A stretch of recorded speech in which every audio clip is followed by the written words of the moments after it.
Okay, we're recording.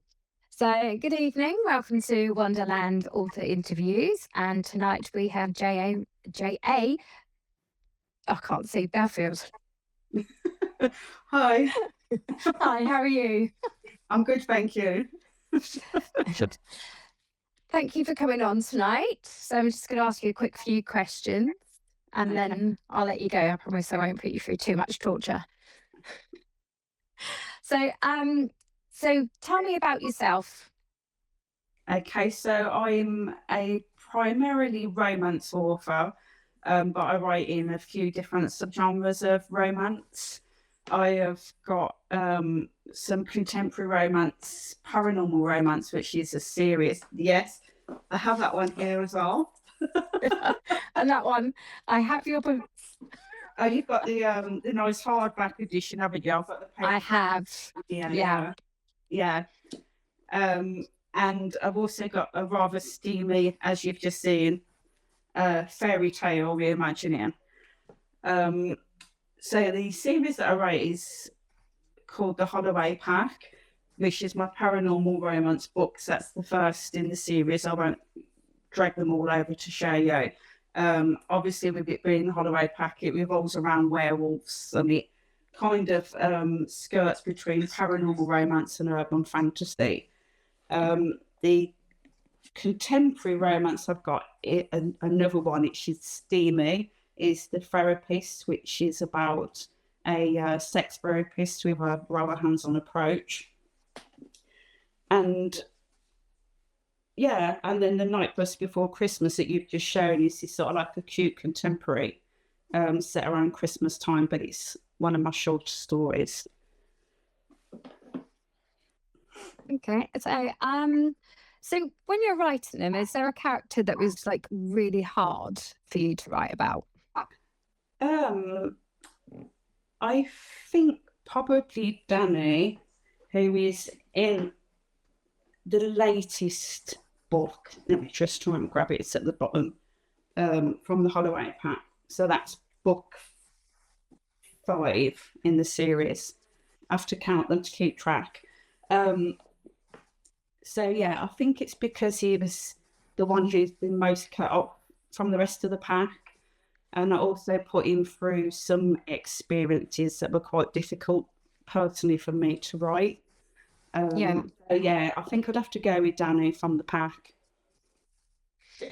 Okay. And so is there any others that were quite hard to write or any that you had like a great time writing?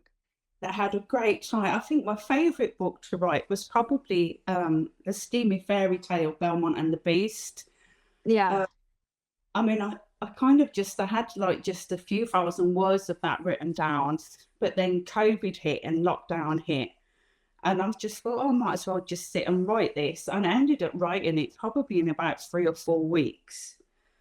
But it was just something completely different. And it revolved around steaminess. Yeah. I'm not sure how to put it without giving too much away, because he obviously gets cursed by somebody, Yeah. doesn't get turned into your regular type of beast like you would expect from the original tale from which it's been reimagined. So yeah, Oh. that was a lot of fun to write. I mean, I enjoyed reading it. That's So I would definitely put it on. I'd like recommend your book there. That I enjoyed that and the Thank night bus. you. Yeah, they're So quite. They're like at opposite ends of the spectrum, aren't they? On the steam level, one's right on yeah, this probably a yeah, 0, and the other one's right at the very top. Yeah. yeah. No. Oh, I think it's one never. Okay, so oh, let me correct that. Sorry. Okay, bring. He's gonna have to cut that bit out.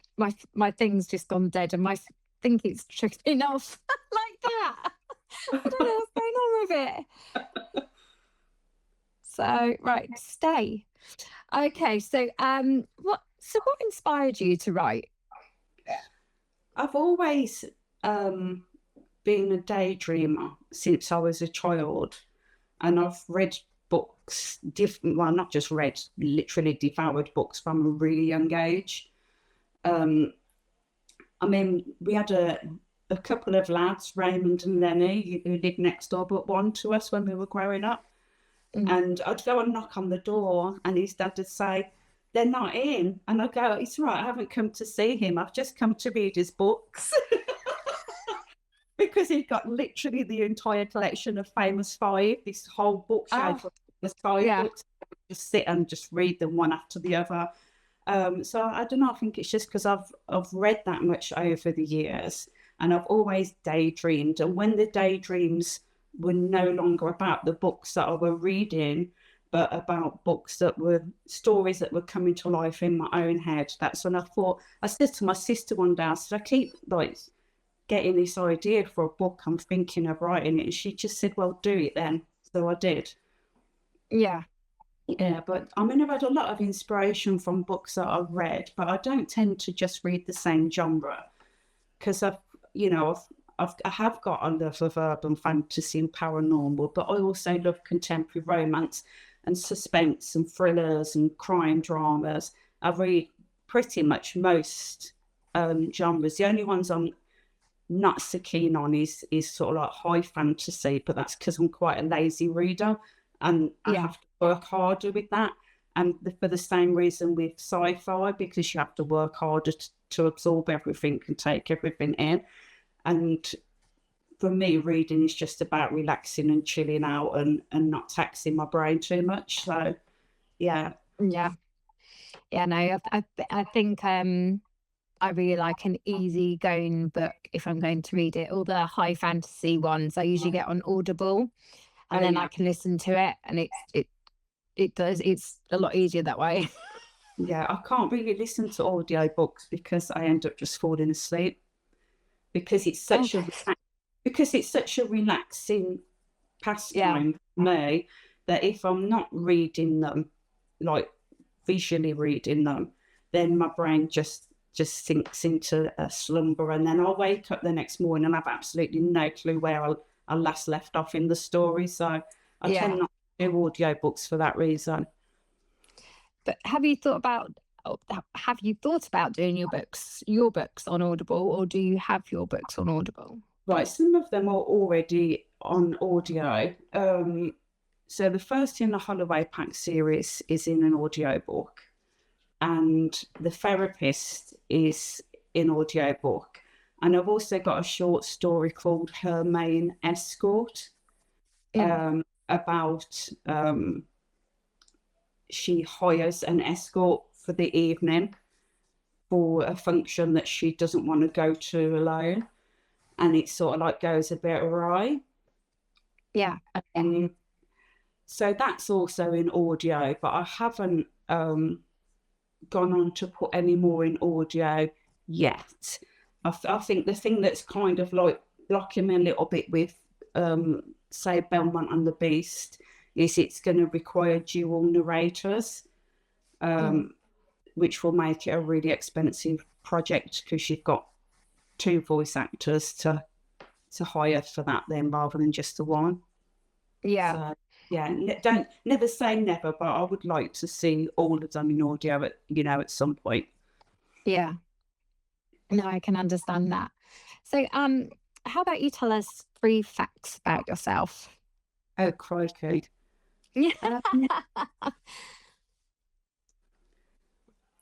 This is no surprise to anybody who pays attention, but we've got our own caravan in Norfolk, in Hemsby in Norfolk, and I probably spend during the season that it's open, I probably spend as much time at the caravan as I do at my home. Just because it's my happy place. I'm surrounded by good friends there in the other caravans. I could literally throw a stone from a caravan, it would land on the beach if I'd got a good throwing arm, Yeah. And we're on the doorstep of everything that we need, and I'm just so relaxed there, and the fresh air just makes me sleep really well, so I love it there. Another one, let me think.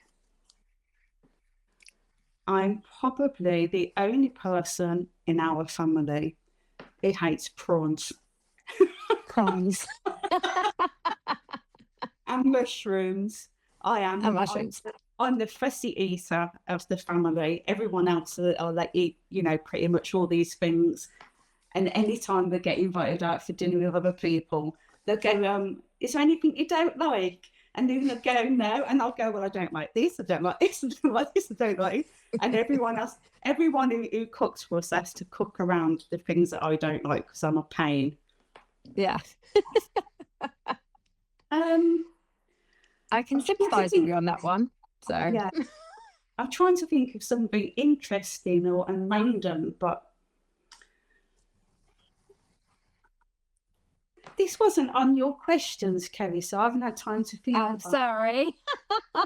I might have added that one a bit later on and forgot to tell you. Okay, this one's a bit boring as well, to be fair. I cannot stand the smell of tea. So I only drink coffee. I literally cannot eat or drink anything that I don't like the smell of. Yeah. I don't think that's weird. Yeah, so I cannot stand the smell of tea, so I don't drink it. But apparently I make a very good cup of tea for those who do drink it. Yeah. So you do a nice builder's cup of tea, nice and like they like up Yorkshire. somewhere between, not quite, stand the spoon up on it strong, but it's, pretty strong so that you can taste it. Yeah. Okay. I don't actually drink tea myself.